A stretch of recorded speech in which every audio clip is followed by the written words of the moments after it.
चलो लेवरेजेस, आज के लेक्चर का पहला वर्ड है लेवरेजेस। सबसे पहले शब्द के एंड में एस लगा है, तो जब भी हमारे शब्द के एंड में एस लगा होता है ना, तो एक चीज समझिएगा कि वो या तो हमारा प्लूरल नाउन है, ये जो शब्द है या तो प्लूरल नाउन है, और या तो हमारा ये जो शब्द है वो सिंगुलर वर्ब है, क्योंकि हमें पता है कि भाई वर्ब में जब हम एस लगाते हैं तो वो सिंगुलर हो जाता है। ठीक है, अब लेवरेजेस का मतलब क्या होता है? किसी चीज का मैक्सिमम बेनिफिट लेना, किसी चीज का मैक्सिमम एडवांटेज उठाना, तो उसको बोलते हैं लेवरेज लेना। जैसे कि अगर मैं आपसे बोलूं कि यार कोई एक स्टूडेंट है या फिर कोई एक इंसान है, आप बॉस हो किसी ऑफिस के, वो आपके यहाँ जॉब करने आया, आप उसको पैसे तो 20,000 दे रहे हो, लेकिन उससे काम 40,000 का ले रहे हो, तो इसको क्या बोलते हैं भाई? उसको एक्सप्लॉइट करना। इसी वजह से आपने कई बार जो प्राइवेट कंपनीज हैं उनकी बुराई सुनी होगी लोगों से, क्योंकि भाई उसमें यही होता है कि आपको वो काम दे देते हैं 50,000 1 लाख रुपए, लेकिन काम गजब का देते हैं। कुछ कंपनीज ऐसी होती हैं। ठीक है, तो जब आप किसी इंसान का मतलब उतना ज्यादा फायदा उठाओ, मैक्सिमम एडवांटेज लेने की कोशिश करो, तो उसको हम बोलते हैं एक्सप्लॉइट करना, मैक्सिमम लेवरेज उठाना। मैनिपुलेट, मिसट्रीट करना, मिसट्रीट भी हम यहाँ पे लिख सकते हैं अब्यूज करना। ठीक है, तो एक्सप्लॉइट जिसमें से सबसे ज्यादा इंपॉर्टेंट है। सोरिंग, सोरिंग का मतलब होता है बढ़ता हुआ। इसको याद करने का एक सिंपल सा तरीका ये है, एक बात बताओ, आप लोग कभी भी आपने सुना है थ्रोट सोर? बहुत कॉमन सी बीमारी है, हर किसी ने कभी ना कभी एक्सपीरियंस करी होगी। थ्रोट सोर मतलब कि सूज गया है अंदर का, जो पूरा आपका यूवलाइटिस सोर हो गया है, या फिर टॉन्सिलाइटिस सोर हो गया है, मतलब बढ़ गया है, इंक्रीज हो गया है। अब इंक्रीज हो जाता है तो जब कोई इंसान पानी पीता है या खाना खाता है तो यहाँ पे गले में दर्द होता है ना। थ्रोट, फिर आप डॉक्टर के पास जाते हो तो डॉक्टर कहता है कि थ्रोट सोर हो गया, थोड़ा सा लिक्विड डाइट पे जाओ, गागल करो। तो सोर का मतलब होता है बढ़ गया। ठीक, तो वही सोरिंग, चाहे आपका थ्रोट हो चाहे प्रोग्रेस हो, सोरिंग का मतलब होता है जब किसी चीज के बढ़ने की बात होती है। क्लियर है? थोड़ा सा फोटो छोटा कर दे रही हूँ। तो सोरिंग का मतलब होता है जब किसी के बढ़ने की बात होती है। मतलब देखो, ग्रोथ यहाँ पे ऊपर की तरफ जा रही है, इंक्रीज हो रही है, इंक्रीज, इंटेंसिफाई, बर्जियन। बर्जियन वर्ड कैसे याद करेंगे यार? बर्गर अगर डेली खाते रहो, अगर आपको यकीन नहीं है तो 6 दिन लगातार बर्गर खाओ और फिर अपना वेट लेना, आपका वेट 100% बढ़ा होगा। 100% आपका वेट बढ़ा होगा। तो यार बर्जियन को कैसे याद रखेंगे यार? बर्गर डेली खाने से वेट बढ़ जाता है, तो बर्जियन वर्ड हमें ऐसे याद हो गया कि भाई बर्गर डेली खाओगे तो वेट बढ़ जाएगा। बर्जियनिंग, इंक्रीजिंग, इंटेंसिफाई। स्नोबॉल, स्नोबॉल में भी ऐसा होता है कि छोटा छोटा छोटा छोटा पीसेस ऑफ बॉल होती हैं, दिख रहा है? ऐसे स्नो हमेशा ऐसे गिरती है, पहले थोड़ा थोड़ा थोड़ा थोड़ा फिर ज्यादा, इस तरीके से, इस प्रोसेस में हमेशा स्नो गिरती है।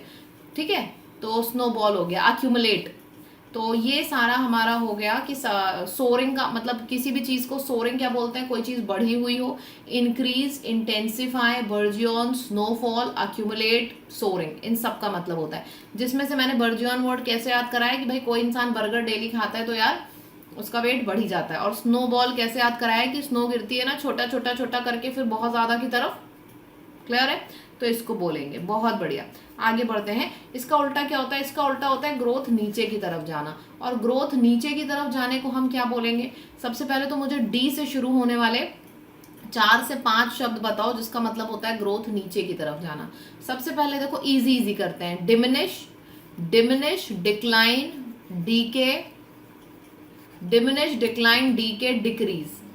ये 4 शब्द इतने आसान हैं कि आज के बाद इन चारों शब्दों को आप मत बोलिएगा, क्योंकि ये इतने आसान है कि सबको वैसे ही पता होते हैं। Diminish, decline, decay, decrease. नए शब्द कौन कौन से हैं? नए शब्द हैं deescalate, deescalate, dwindle, debilitate. आपने सुना होगा डेबिलिटेट, वर्ड सुना है डेबिलिटेट, रैशे डाउन, रिसीड। तो हम लोग नए शब्द बोलेंगे। नए शब्द कौन कौन से हैं? डी से शुरू होने वाले 3 नए शब्द बताओ। तो डी से शुरू होने वाले 3 नए शब्द कौन से हैं? डी से शुरू होने वाले 3 नए शब्द हैं हमारे, एक सेकेंड,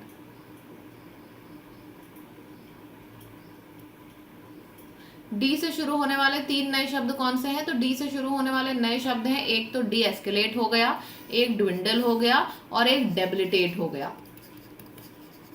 ठीक है, ये हमारे डी से शुरू होने वाले नए शब्द हैं। और ऊपर सोरिंग का मतलब होता है बढ़ता हुआ, बर्जियन और स्नोबॉल आप याद करोगे। ठीक, चलो आगे बढ़ते हैं। बैराज, यार बैराज का मतलब पता है क्या होता है? किसी चीज का ना बहुत, आप कह सकते हो बहुत ज्यादा क्वांटिटी किसी चीज की, उसको बैराज बोलते हैं। जैसे किसी चीज का बम्बार्डमेंट हुआ, बम्बार्डमेंट हुआ तो पूरा का पूरा क्षेत्र खराब हो गया, है ना। बम्बार्डमेंट का मतलब क्या है? बॉम्ब गिरा तो पूरा क्षेत्र खराब हो गया। तो बैराज का मतलब वही करते, उसी को बोलते हैं कि मतलब बहुत ज्यादा क्वांटिटी में कोई चीज होना। कभी भी अगर किसी भी प्लेस पे बॉम्ब गिरेगा तो यार इतना सा एरिया तो खराब होगा नहीं, राइट। पूरा का पूरा एरिया खराब होता है कभी भी अगर किसी भी जगह पे बॉम्ब गिरता है तो उसी को हम कहते हैं कि भाई बॉम्ब गिरा तो पूरा एरिया खराब हो गया, पूरा। तो बैराज का मतलब ये होता है कंसंट्रेटेड, मतलब पूरे पूरे एरिया की जब बात होती है। बॉम्बार्डमेंट वाइड एरिया की बात होती है। बॉम्बार्डमेंट हो गया, कैनोनेड हो गया, फ्यूसिलेट, एवलांचे। एवलांचे बहुत इंपॉर्टेंट वर्ड है। मतलब मैं अगर आपको बताऊं कि आपके एग्जाम में भी ये शब्द आ चुका है, रीडिंग कॉम्प्रीहेंशन में भी आ चुका है और क्लोज टेस्ट में भी आ चुका है। एवलांचे ऑफ करंट्स आपने कई बार सुना होगा। तो एवलांचे हो गया, बैराज हो गया, इन सबका मतलब होता है ना जब बहुत ज्यादा एरिया की बात होती है, बहुत ज्यादा क्वांटिटी की बात होती है। क्लियर है? चलो अब एक चीज आपने यहाँ पे देखी होगी, शब्द के एंड में एजी आ रहा है। तो जब हमारे शब्द के एंड में एजीई आएगा तो उसको हम नाउन बोलेंगे। और क्या आएगा हमारे शब्द के एंड में जिसको हम नाउन बोलेंगे? मुझे लिख के बताओ कमेंट सेक्शन में। सारे पुराने स्टूडेंट्स लिख के बताएंगे। पुराने का मतलब वो भी होता है जो कल तक आया है, और जितने नए स्टूडेंट्स हैं आप लोग सीखोगे, ठीक है। चलो तो हमारे शब्द के एंड में एजीई आया है, इसीलिए हमने सीधे बोल दिया कि ये नाउन है। और क्या आता है हमारे शब्द के एंड में जिसको देख के हम सीधे बोल सकते हैं कि भाई ये नाउन है? जल्दी से बताया जाए मुझे।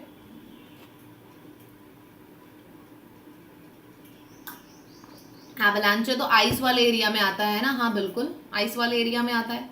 आपके पैराग्राफ में जब भी एवलांचे वर्ड आएगा ना तो इसका मतलब होता है ज्यादा ज्यादा क्वांटिटी में, ठीक है। बहुत बढ़िया, बेहतरीन, क्या बात है, मजा आ गई। तो शब्द के एंड में क्या क्या आता है हमारे शब्द के एंड में? I O N, I O N, I S M, I T Y, NESS। बहुत पूछा जाता है, मतलब किसी भी शब्द के एंड में अगर आपको ये दिख रहा है ION, ICM, ITY का मतलब है चाहे ITY दिखे, चाहे TY दिखे, चाहे Y दिखे, ये सब हमारा नाउन होता है। NESS आता है, नाउन होता है।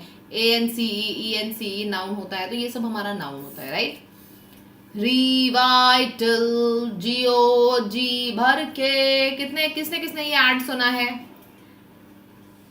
रिवाइटल, जियो जी भर के। सलमान भाई एक ऐड करते थे, रिवाइटल खाते थे, बहुत थके हुए थे तो फिर एकदम शक्तिमान बन जाते थे। तो रिवाइटल टैबलेट का नाम आपने सुना है? रिवाइटल टैबलेट का नाम, रिवाइटल टैबलेट जो है ये इंग्लिश के ही तो वर्ड से बनी है। ऐसा थोड़ी ना है कि हम यहाँ पे बेराइटल, कॉकरीलाइटल कोई नाम नहीं रख सकते हैं। दवाई का जो नाम होता है हर किसी का कोई ना कोई मतलब होता है, कोई ना कोई सिग्निफिकेंस होता है। तो यहाँ पे रिवाइटल का मतलब होता है, यहाँ पे रिवाइटल का मतलब होता है कोई चीज दोबारा से किसी चीज में एनर्जी आ जाना। आपको वो ऐड याद है कि एक लड़का होता है, वो ऑफिस से बिल्कुल थका हारा बस से जा रहा होता है, फिर वो तुरंत एक रिवाइटल खाता है और शक्तिमान बन जाता है। मतलब एनर्जी जो खोई है वो एनर्जी दोबारा से वापस आना, उसको हम कहते हैं रिवाइव हो जाना। एनर्जी मतलब रिवाइटल, ठीक है। इन्वोगेरेटिंग, रेजुवेनेटिंग, रेस्टोरेटिव, वाइटलाइजिंग, तो इन सबको हम बोलते हैं रिवाइव, एनर्जी वापस आ जाना, ठीक है। अब इसमें देखो, इसमें रेजुवेनेटिंग आपने बहुत बार सुना होगा, बहुत बार आपने रेनोवेट भी सुना होगा। घर दोबारा से सही हो रहा है, रेनोवेट हो रहा है, रीस्टोर हो रहा है। तो रेजुवेनेट, रेनोवेट, इनवाइगोरेटिंग बहुत इंपॉर्टेंट वर्ड है, ठीक है। तो रेनोवेट, रेजुवेनेट, रीस्टोर, इन्विगोरेटिंग, ये सब हमारे सिनोनिम्स होते हैं रिवाइव के, मतलब एनर्जी वापस आना। री एनर्जाइज भी आप कर सकते हो, reenergise, revive, renovate, restore, rejuvenate, invigorating. ये थोड़ा री से अलग है इसीलिए मैंने डब्बे में कर दिया है, ठीक है। अच्छा आप लोगों को एक चीज़ है, सबको पता है ना, मेरे ख्याल से जो नए स्टूडेंट्स होंगे उनको नहीं पता होगा। नोट्स मत बनाइएगा क्योंकि जो मोस्ट इंपॉर्टेंट सिनोनिम्स होते हैं, जितना आपके लिए ज़रूरी बहुत ज़्यादा है, मैं वोकैबुलरी कार्ड शेयर करती हूँ। मैं वोकैबुलरी कार्ड शेयर करती हूँ अपने टेलीग्राम पे। मेरे टेलीग्राम की लिंक आपको कहाँ मिलेगी? गूगल पे टाइप करिएगा बरखा अग्रवाल टेलीग्राम, आपको लिंक मिल जाएगी, ठीक है। मैं डेली बेसिस पे वोकैबुलरी कार्ड शेयर करती हूँ, तो प्लीज़ कोई नोट्स मत बनाइएगा, सब लोग वहीं से डायरेक्टली रिवाइज किया करिए। फॉलो कर लीजिए टेलीग्राम को, वहाँ से डायरेक्टली रिवाइज किया करो कार्ड्स, ठीक। चलो, तो रिवाइव का मतलब हो गया एनर्जी वापस आना। उसका उल्टा क्या हो गया, बिल्कुल ड्रेन आउट हो जाना। डेबिलिटेट मतलब एनर्जी बिल्कुल नीचे की तरफ गिरी जा रही है। Debilitate, decrease, decay, diminish, deescalate, और कौन कौन से मैंने शब्द कराए थे, डेबिलिटेट, डी एस्केलेट, एक और इम्पोर्टेंट था, जल्दी से याद दिलाओ मुझे। एक तो डेबिलिटेट था, एक डी एस्केलेट था, और एक और था जो बहुत ज्यादा इंपॉर्टेंट था। You always take care of us. यार I will always take care of you guys, जब तक आपका पेपर क्वालिफाई नहीं हो रहा है, इनफैक्ट लाइफ में हमेशा। बस जो कहती हूँ उसको फॉलो किया करो। मैं ये भी कह रही हूँ डिफरेंस शायद ना दिखे शुरू में, लेकिन दिखेगा, इसकी गारंटी है। Deteriorate, debilitate, dwindle, yes dwindle. मैं कह रही थी यार 4 शब्द हैं डी वाले जो नए मैंने पढ़े हैं। एक तो डेबिलिटेट है, एक ड्विंडल है, एक डी एस्केलेट है, एक डेटोरिएट है। इंपॉर्टेंट है, ठीक है। ये सबका मतलब होता है एनर्जी नीचे की तरफ जाना। क्वेंचिंग, जब बहुत ज्यादा प्यास लगती है, एनर्जी एकदम से कम हो जाती है। सप्रेसिंग, एनफीबल मतलब वीक हो रही है कोई चीज। और ये जो आपको कंप्लीट इंग्लिश का बैच दिख रहा है, ये कंप्लीट इंग्लिश का बैच भी I want every one of you to attend this batch. अगर आप मेरे से पूरी इंग्लिश पढ़ना चाहते हो, बहुत से स्टूडेंट्स ऐसे होते हैं, ये बैच इंग्लिश का और इसके साथ साथ बाकी सारे सब्जेक्ट्स भी आपको मिलते हैं। आपको क्या करना होता है, अनअकैडमी प्लस पे जाइए, गवर्नमेंट एग्जाम पे, फिर एसएससी कैटेगरी को सेलेक्ट करो। आपके सामने ये चार्ट बन के आ जाएगा, एंड इसमें आपको 1 मंथ, 3 मंथ और 6 मंथ नहीं सेलेक्ट करना है बिल्कुल भी, या तो 1 ईयर या तो 2 ईयर, क्योंकि कंप्लीट प्रिपरेशन में इतना समय लगता है, ठीक।